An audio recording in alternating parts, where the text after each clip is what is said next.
The director of the Docket Project at the Clooney Foundation for Justice announced that their organization is investigating Russian journalists with a view towards having the ICC issue warrants for their arrest on the alleged basis that they're inciting genocide, and those EU countries that ban propaganda for aggressive war doing the same. Believe it or not, some countries do have these laws, but they've hitherto been unenforced.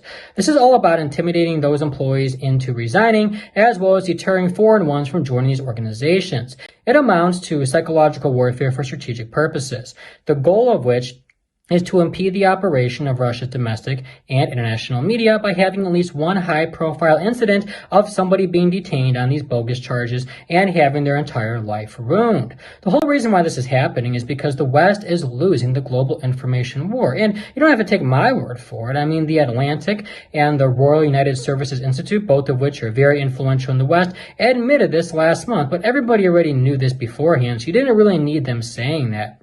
What the U.S. is doing, and make no doubt about it, the United States intelligence services are definitely coordinating with the Clooney Foundation for Justice in this scheme, is they are always trying to escalate unilaterally and aggressively whenever they're defeated and can't win. Let's take a look at what they did with the sanctions. They knew that they couldn't win fair and square, so they wanted to change the rules of the game. Therefore, they decided to sanction Russia. But as we know, that backfired because the Russian economy is stronger than ever, and it's much more resilient than any of its Western counterparts.